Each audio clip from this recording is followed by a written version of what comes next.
Pessoal, um estudo recente trouxe à tona uma realidade que infelizmente já era conhecida.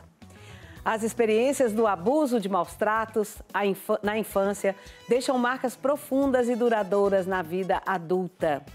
Essas vivências traumáticas podem moldar a personalidade, afetando a forma como as pessoas se relacionam, como lidam com as emoções e como percebem o mundo ao seu redor. Para falar mais sobre esse assunto, eu converso agora com a psicóloga Karina dos Santos. Oi, Karina, seja bem-vinda de volta. Bom revê-la. Boa tarde. Boa tarde. Você tá bem? Bom, tudo certo, e você? Tô bem também, graças a Deus. Vamos sentar? Vamos. Vamos ouvir aqui, vamos conversar sobre esse assunto pesado, porém necessário. Sim, muito importante, né? Foi uma pesquisa revolucionária, inclusive, né? A gente não tinha dados científicos que comprovassem, a gente conhecia no empírico, que é no teste, a gente vendo que a pessoa tem traumas e tem, né, dificuldades depois de abusos, mas agora a gente tem uma comprovação, e aí isso muda tudo. E aqui no Brasil, gente, infelizmente, ainda existe esse comércio, me perdoe o que eu vou falar, nojento, de crianças e adolescentes. E quando eu falo criança, 9, 10, 11 anos, principalmente no norte e nordeste do país. Mas por aqui também acontece. E um dado também que eu vi há algum tempo, que tem algumas cidades pontuais aqui no Brasil que tem esses abusos e principalmente mais terrivelmente pelos próprios parentes. Sim. O maior índice, né, de violência, né, sexual infantil é dentro da própria casa. Então, esse é um assunto muito delicado e muito difícil, né? Tanto para as crianças entenderem, né, que aquele que deveria me dar amor e proteção me fere. Então, é muito difícil. Vamos começar pelo lado da mulher, o lado da mãe. Abusador foi abusado ou não? Não obrigatoriamente. A gente tem alguns históricos que falam que sim, mas isso já caiu muito em desuso hoje. Tá? A gente tinha uma tríplice do mal que se falava muito antigamente, mas hoje a gente não utiliza mais ela, até porque a gente começou a perceber que tem diversos outros fatores além do abuso que podem gerar violência na pessoa. Esse é um assunto que a gente tem que conversar em duas partes. Primeiro, a gente tem que entender o motivo pelo qual que leva uma pessoa, um adulto, a abusar de uma criança indefesa, porque é indefesa. Sim. Ela não tem como se defender. Além de não ter força física para se defender, ainda tem a coação. Sim. Você cala a boca, você não conta, não fala, porque vai ser pior para você. Aí vem as ameaças, que é outra violência. Exatamente. Porque aí você se sente ainda mais violentado, porque a violência se repete. Ela não acontece uma vez só. Quando nós somos adultos, normalmente, né, a violência acontece uma vez, que já é traumático por si só. Na criança, ela continua se repetindo ao longo dos anos por conta do voto de silêncio. Eu não posso falar sobre aquilo. E aí, por que que o adulto faz isso? A gente tem diversos fatores, né? A gente tem questões sociais, mas a gente também não está exclusivo das classes baixas, classes altas também tem questão de violência. Mas a última pesquisa que também foi muito importante, que foi a mesma logística dessa pesquisa, que foi a análise de ressonância magnética funcional. Então, você põe um ser humano adulto, né, funcionando e avalia o cérebro dele. Perceberam que as pessoas que têm essa tendência violenta e agressiva têm uma dificuldade numa parte do cérebro bem pequenininha, mas ela faz a nossa regulação emocional. Olha! Ela se chama amígdala. Ela fica bem pequenininha, lá escondidinha no cérebro. E aí ela faz a nossa regulação emocional. O que a gente consegue lidar com sentimentos, com frustrações, com raivas. Quem nunca quis dar um tapa numa pessoa? Porque ficou com raiva? Quem tem dificuldade ou essa amígdala, né, ela é enfraquecida, essa pessoa não consegue controlar os impulsos. E descobrir uma chavinha para regular ela, não? Infelizmente, ainda não. Mas porque, vamos, a gente vem descobrindo tantas coisas, então, né? A medicina está sempre evoluindo, então a gente tem, sim, muita expectativa no futuro, porque a gente agora sabe. Pronto. A partir do momento que eu sei, eu consigo atuar. É a mesma coisa desse estudo. Agora eu sei, agora eu posso atuar. Nossa, que novidade boa essa que você está nos trazendo. Sim, muito. Outra pergunta que eu quero te fazer é com relação à testemunha do abuso. Uhum. Como que essa pessoa, ela vê, ela também se cala, ela também permite e ela também prefere, não, eu não quero ver, eu não quero saber. É isso. É outra violência. É outra violência. É a violência que a gente chama de indireta. É o abuso indireto. Então, eu tenho o abuso direto, que é quando eu realmente recebi aquela violência, e o abuso indireto, que é quando eu estava envolvida na situação da violência, mas não era parte protagonista. Então, não era a pessoa que estava sofrendo, mas eu estava ali, eu vi. Isso acontece muito com as crianças. Porque, às vezes, o pai não abusou da criança, não bateu na criança, mas ela viu isso acontecendo com a mãe. E aí, naquele ponto, ela se torna vítima de violência indireta. E ela vai ter impacto da mesma forma. Um grau um pouco menor, é óbvio, mas ainda assim ela vai ter impacto. Como que a psicologia está ajudando essas crianças? Ajuda os pais? Tem que ser os pais primeiro? Como é que é a atuação de vocês? Agora, a partir desse momento, até então, o que a gente fazia? A gente pegava a situação do trauma, fazia uma reconfiguração de entendimento sobre aquela situação e a gente tentava, se fosse uma situação muito grave, fazer a pessoa evitar entrar em contato com aquilo e seguir a vida dela normalmente. O que agora a gente vai ter que começar... Seguir a vida dela normalmente... Mas é difícil, né? É difícil. É difícil, mas tentar seguir o mais funcional possível. Uhum. O que a gente vai ter que fazer agora? Porque agora a gente percebeu que não é só o trauma. Eu tenho uma modificação neural importante.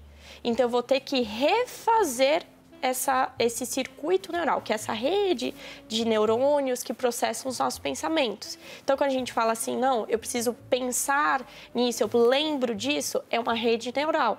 Então, eu preciso refazer essa rede neural que foi desenvolvida e se transformou mediante esse trauma. Então, o trauma modificou toda a minha rede. Então, tudo que eu pensar agora vai ter um padrão de pensamento mais negativo. Isso serve para tudo? Para tudo. Relacionamento, para o trabalho? Tudo. Até numa simples viagem? Sim. Todos os pensamentos dessa pessoa vão ter uma base mais negativa. Tanto sobre ela, quanto sobre o outro. Então, isso é muito problemático. Porque a pessoa que foi vítima de abuso, seja direto ou indireto, ela vai ter um senso de si muito baixo, ela vai ter um senso de si muito negativo, então ela vai se sentir muito mal com ela mesma, de modo geral, e isso favorece ansiedade, depressão, um monte de comorbidade que é ruim, e ela também vai ter muita desconfiança nas relações dela, muito problema para entender os sentimentos dos outros, para lidar com as emoções dos outros, ela vai ter dificuldade para tomar decisões, para lidar com o estresse.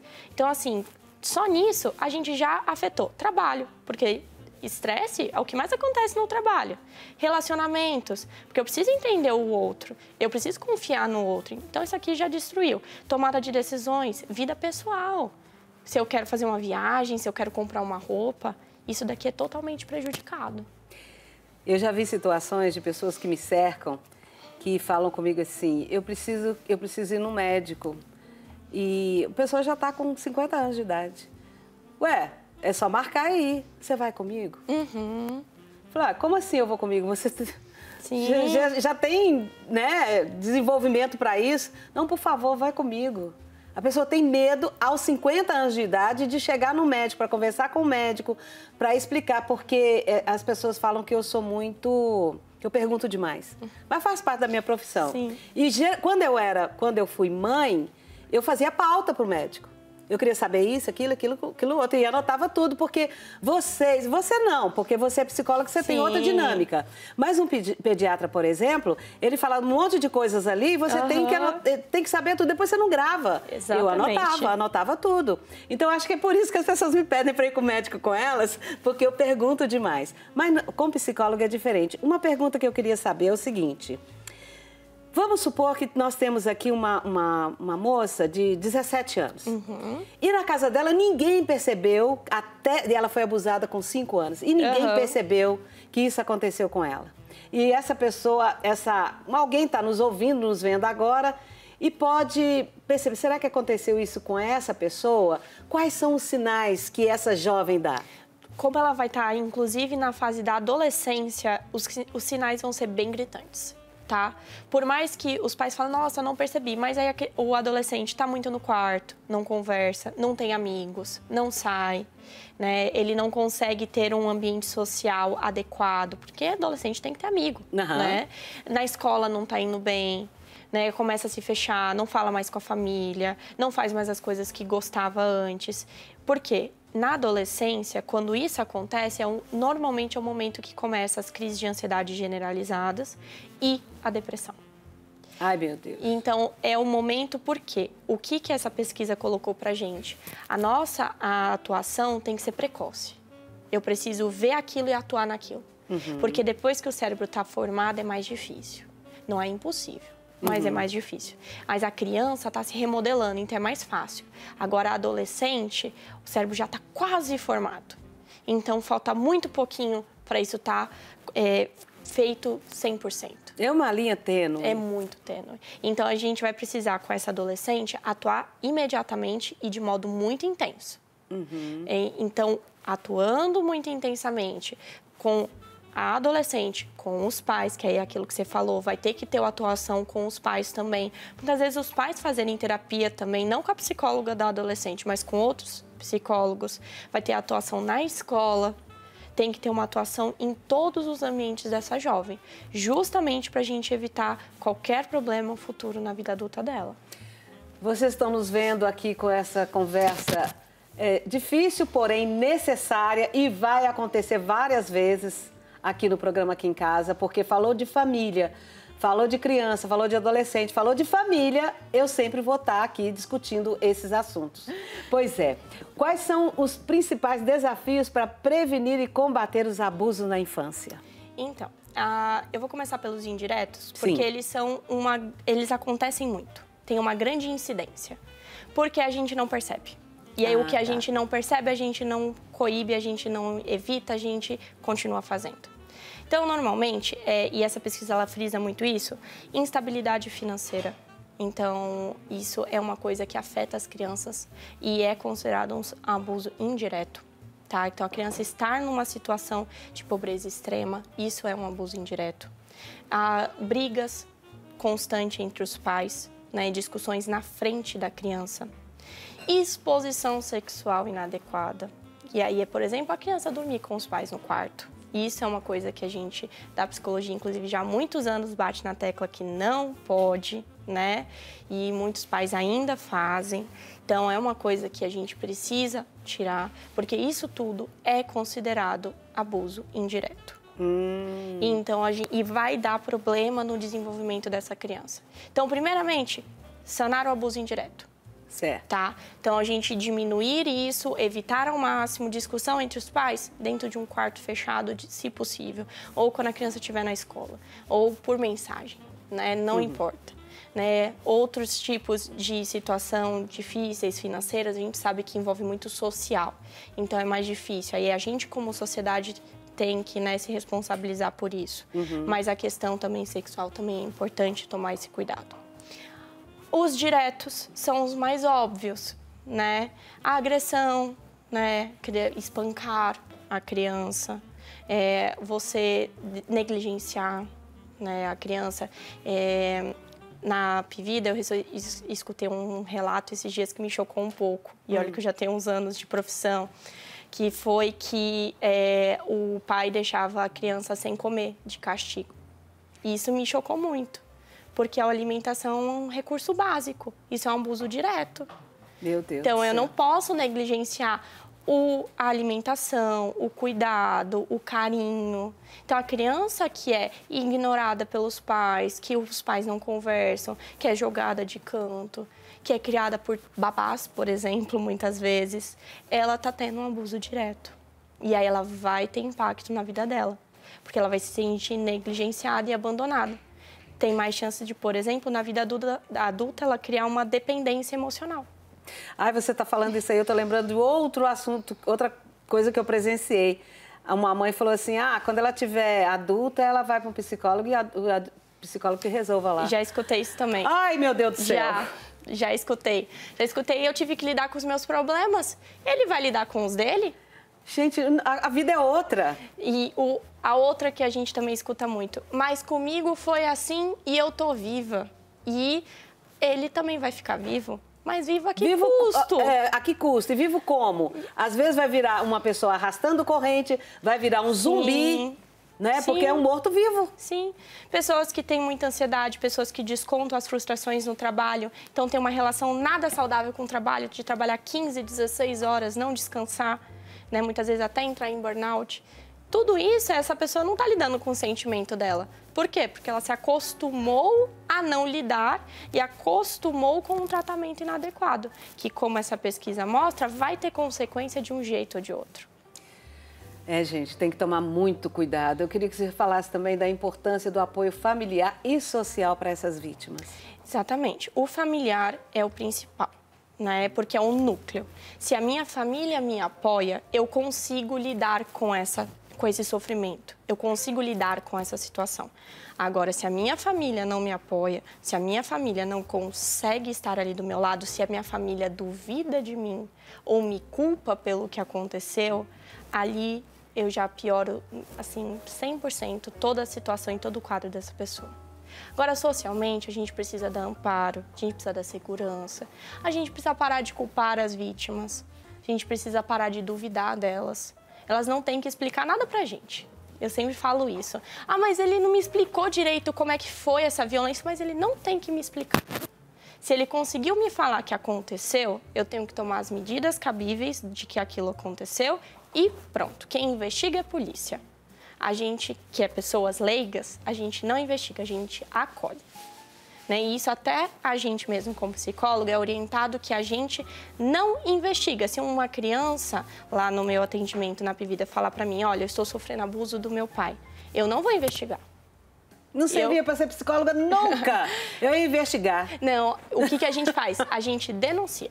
Aí eu denuncio. Eu aciono o conselho tutelar e eu aciono a delegacia da infância e da adolescência. Então, eu preciso denunciar. O relacionamento de uma criança que foi abusada, o casamento, tanto do menino quanto da menina, vai ter problemas nesse casamento? Vai ter muitos problemas, principalmente na área da confiança.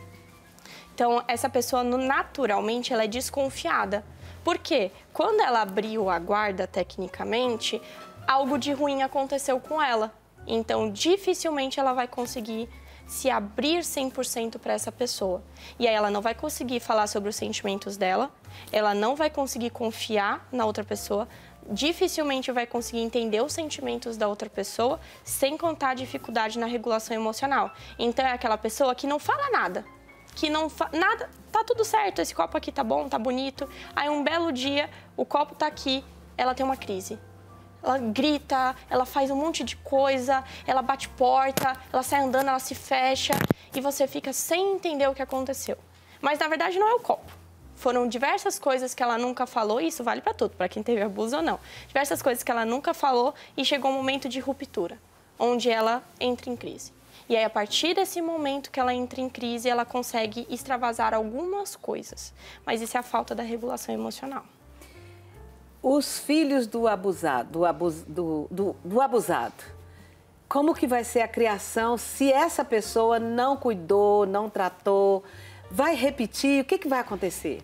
Pode o quê? Repetir costuma ser difícil, né? Assim, questão de abuso sexual costuma ser muito difícil, né?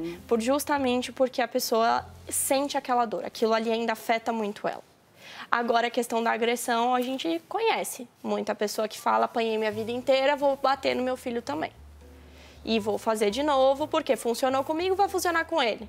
Ou o melhor corretivo é umas palmadas. Ele pensa que funcionou. Isso. Não é? Isso, porque o abusador entrou tanto na cabeça dele, aquilo que você colocou, que ele entende que aquilo era o certo.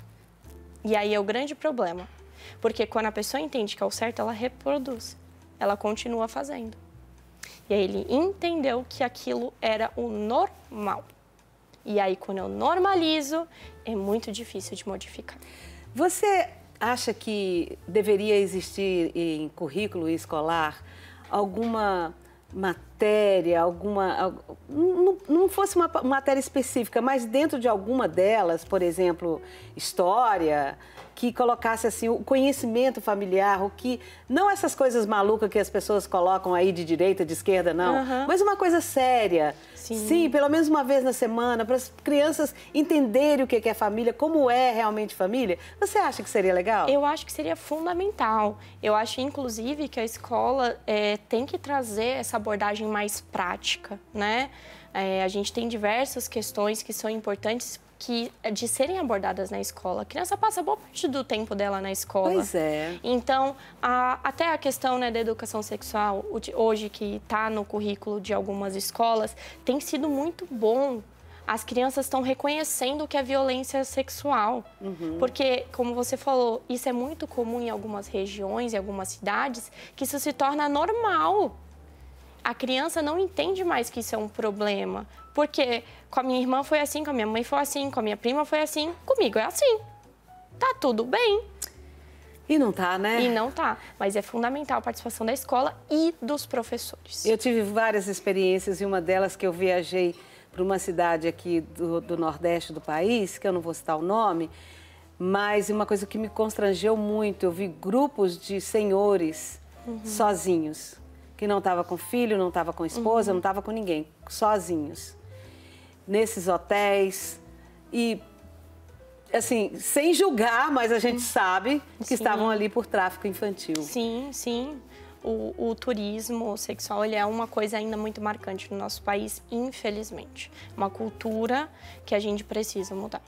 E a gente só vai mudar isso com políticas sociais. Políticas sociais. Cobra isso de quem você vai votar esse ano, viu, gente? A pergunta errada, continua sendo errada aquela, quando existe uma denúncia de abuso sexual, por exemplo, o que você fez para ele fazer isso com você? Continua muito errado. Ô, pergunta errada. Nossa, que é aquilo de culpabilizar.